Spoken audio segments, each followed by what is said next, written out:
भगवान श्री हरि विष्णु को नमन। भगवान श्री हरि विष्णु की जय हो। पुरुषोत्तम मास महात्म्य कथा अध्याय 27 आरंभ। श्री नारायण बोले, इस प्रकार कहकर मौन हुए। मुनीश्वर वाल्मीकि मुनि को सपत्नीक राजा दृढ़धनवा ने नमस्कार किया और प्रसन्नता के साथ भक्ति पूर्वक पूजन किया। उस राजा दृढ़धनवा से की हुई पूजा को लेकर आशीर्वाद दिया। तुम्हारा कल्याण हो। पापों का नाश करने वाली सरयू नदी को मैं जाऊंगा। इस समय हम दोनों को इस प्रकार बात करते सायंकाल हो गया। ये कहकर मुनि श्रेष्ठ वाल्मीकि मुनि शीघ्र चले गए। राजा दृढ़धनवा भी सीमा तक वाल्मीकि मुनि को पहुंचाकर अपने घर लौट आया। घर आकर अपनी गुण सुंदरी नामक सुंदरी स्त्री से बोला, अय सुंदरी, राग, द्वेष, लोभ, मोह, मद, मात्सर्य इन 6 शत्रुओं से युक्त गंधर्व नगर के समान इस असार संसार में मनुष्य को क्या सुख है। कीट विश्वा भस्म रूप और वात पित्त कफ इनसे युक्त मल मूत्र रक्त से व्याप्त ऐसे ही शरीर से मेरा क्या प्रयोजन। हे वरारोहे,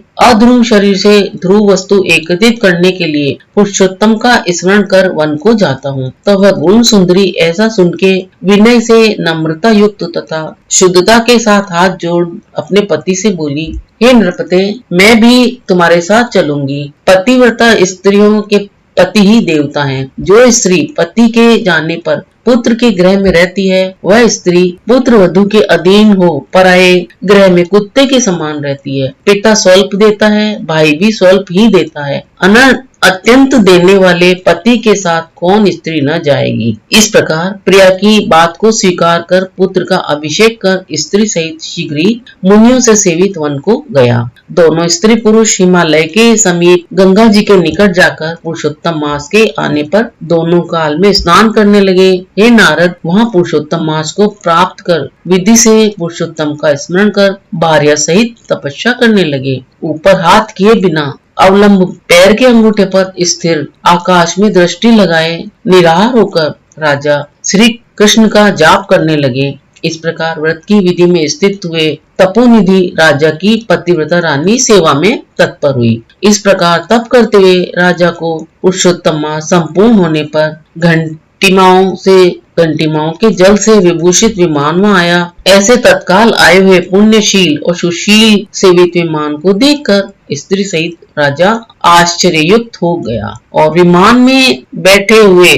पुण्यशील और सुशील जो थे उनको नमस्कार किया। पुनः वे स्त्री सहित राजा को विमान में बैठने की आज्ञा दिए। स्त्री सहित राजा विमान में बैठ के सुंदर नवीन शरीर धारण कर तत्काल गोलोक को गए। इस प्रकार पुरुषोत्तम मास में तप करके भय रहित लोक को प्राप्त होकर हरि के निकट आनंद करने लगे और पतिव्रता स्त्री भी पुरुषोत्तम में तप करते हुए पति की सेवा कर उसी लोक को प्राप्त हुई। श्री नारायण बोले, हे नारद, मेरी एक जिह्वा है, इस समय इसका क्या वर्णन करूं। इस पृथ्वी पर पुरुषोत्तम के समान कुछ भी नहीं है। सहस्त्र जन्म में तप करने से जो फल प्राप्त नहीं होता है, वह फल पुरुषोत्तम के सेवन से पुरुष को प्राप्त हो जाता है। श्री पुरुषोत्तम मास में बुद्धि पूर्वक अथवा अबुद्धि पूर्वक किसी भी बहाने यदि उपवास, स्नान, दान और जप आदि किया जाए तो करोड़ों जन्म पर्यंत किए पाप नष्ट हो जाते हैं।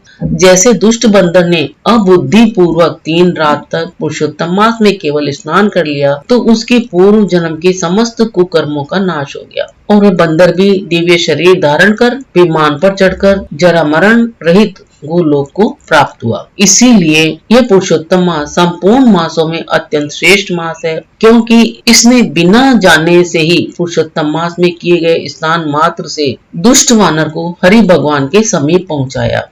आश्चर्य है, पुरुषोत्तम मास का सेवन जो नहीं करने वाले हैं वे महामूर्ख हैं। वे धन्य हैं और कृतकृत्य हैं तथा उनका जन्म सफल है जो पुरुष पुरुषोत्तम मास का विधि के साथ स्नान, दान, जप, हवन, उपवास पूर्वक सेवन करते हैं। नारद मुनि बोले, वेद में समस्त अर्थों का साधन करने वाला मनुष्य शरीर कहा गया है, परंतु ये वानर भी व्याज से पुरुषोत्तम मास का सेवन कर साक्षात मुक्त हो गया। हे तपोनिधे, संपूर्ण प्राणियों के कल्याण के निमित्त मुझसे इस कथा को कहिए। इस वानर ने 3 रात्रि तक स्नान कहाँ पर किया? यह वानर कौन था? आहार क्या करता था? उत्पन्न कहाँ हुआ, कहाँ रहता था और पुरुषोत्तम मास में व्यास से उसको क्या पुण्य हुआ? यह सब विस्तार से सुनने की इच्छा करने वाले मेरे से कहिए। आपसे कथामृत श्रवण करते हुए मुझे तृप्ति नहीं होती है। श्री नारायण बोए, कोई केरल देश का अत्यंत लालची, शहद की मक्खियों के समान धन से प्रेम रखने वाला, सर्वदा धन के संचय करने में तत्पर रहने वाला ब्राह्मण था। उसी कर्म से लोक में करदर्य नाम से प्रसिद्ध था। उसके पिता ने भी प्रथम उसका नाम चित्र शर्मा रखा था। उस करदर्य ने सुंदर अन्न, सुंदर वस्त्र का किसी समय उपभोग नहीं किया। उस कुबुद्धि ने अग्नि में आहुति, पितरों का श्राद्ध भी नहीं किया, यश के लिए कुछ नहीं किया और आश्रित वर्ग का पोषण नहीं किया। अन्याय से धन को इकट्ठा कर पृथ्वी में गाड़ दिया। माघ मास में उसने कभी तिलदान नहीं किया, कार्तिक मास में दीपदान और ब्राह्मणों को भोजन नहीं कराया, वैशाख मास में धान्य का दान नहीं किया और व्यतिपात योग में सुवर्ण का दान नहीं किया, वेघृति योग में चांदी का दान नहीं किया और ये सब दान कभी सूर्य संक्रांति काल में नहीं दिया। चंद्र ग्रहण, सूर्य ग्रहण के समय न जप किया, न अग्नि में आहुति दी। सर्वत्र नेत्रों में आंसू भरकर दीन वचन कहा करता था। वर्षा, वायु, अताप से दुखित, दुबला और काले शरीर वाला वह मूर्ख सर्वदा धन के लोभ से पृथ्वी पर घूमा करता था। कोई भी इस पामर को कुछ दे देता, इस तरह बार बार कहता हुआ गो के दोहन समय तक कहीं भी ठहरने में असमर्थ था। लोक के प्राणियों के धिक्कारने से जला हुआ और उद्विग्न मन होकर घूमता था। उसका मित्र कोई बनेचर वाटिका का मालिक था। उस करदर्य ने उस माली से बार बार रोते हुए अपने दुख को कहा, नगर के वासी मेरा नित्य तिरस्कार करते हैं, इसीलिए उस नगर में मैं नहीं रह सकता। इस प्रकार कहते हुए उस करदर्य ब्राह्मण ने अत्यंत दीन वचन कहे, जिसको सुनकर माली दयाद्र विचलित हो गया। शरण में आए हुए उस दीन ब्राह्मण पर माली ने दया करके कहा कि हे करदर्य, इस समय तुम इसी वाटिका में वास करो। नगरवासियों से तिरस्कृत हुआ वह करदर्य उस माली के वचन को सुनकर प्रसन्न होकर उस वाटिका में रहने लगा। नित्य उस माली के पास वास करता और उसकी आज्ञा का पालन करता था। इसीलिए उस करदर्य में माली ने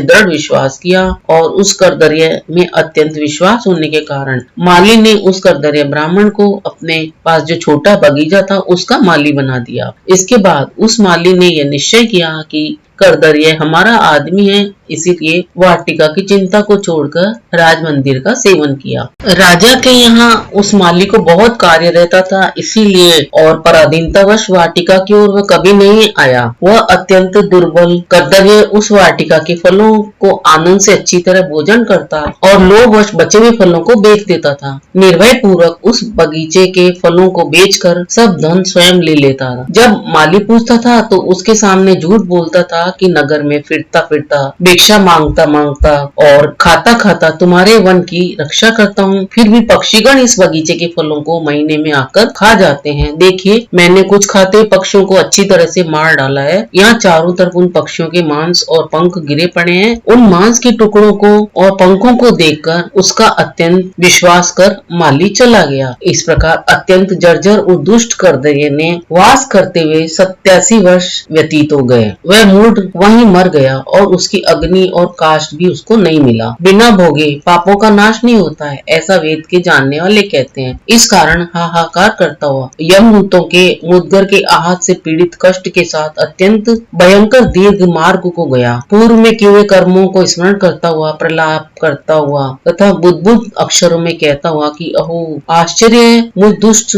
करदर्य के अज्ञान को देखिए। कृष्ण सार से युक्त पवित्र इस भारत खंड में देवताओं को भी दुर्लभ मनुष्य शरीर को प्राप्त कर मैंने धन के लोभ से क्या किया, अर्थात कुछ भी नहीं किया। मैंने जन्म व्यर्थ में खोया तथा मैंने बहुत दिनों से जो धन संचय किया था वह धन तो पराधीन हो गया। इस समय काल पाश में बंधा पराधीन होकर क्या करूं? प्रथम मनुष्य शरीर को प्राप्त कर कुछ भी पुण्य कर्म नहीं किया, न तो दान दिया, न अग्नि में आहुति दी, न हिमालय की गुफा में जाकर तपस्या की, मकर के सूर्य होने पर माघ मास में न गंगा के जल का सेवन किया, पुरुषोत्तम मास के अंत में 3 दिन उपवास भी नहीं किया और कार्तिक मास में तारागण के रहते प्रातः स्नान नहीं किया। मैंने पुरुषार्थ को देने वाले मनुष्य शरीर को भी पुष्ट नहीं किया। अहो आश्चर्य है, मेरा संचित धन पृथ्वी में निरर्थक गड़ा रह गया। दुष्ट बुद्धि होने के कारण जीवन पर्यंत जीवों को कष्ट दिया और मैंने जठराग्नि को भी कभी अन्न से तृप्त नहीं किया। किसी पर्व के समय में भी उत्तम वस्त्र से शरीर को आच्छादित नहीं किया। न तो जाति के लोगों को,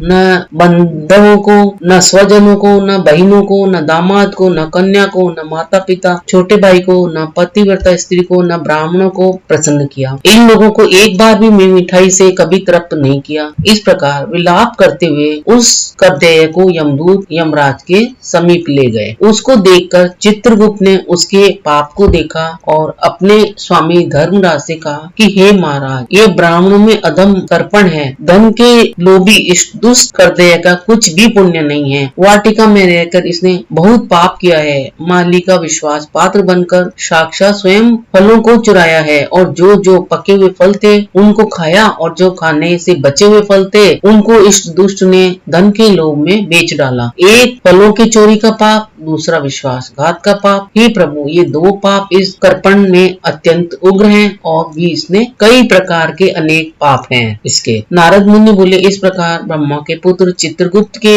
वचन को सुनकर अत्यंत क्रोध से युक्त धर्मराज ने कहा कि यह कर्दय्य 1000 बार वानर योनि में जाए और विश्वासघात का फल इसको बाद में होएगा। तो ये था पुरुषोत्तम मास महात्म्य कथा अध्याय 27 का कथा सार। जो आगामी मेरा वीडियो होगा उसमें होगा पुरुषोत्तम मास महात्म्य कथा अध्याय 28 का कथा सार, जिसे भी आप अवश्य सुने और देखें और उसका पुण्य लाभ लें।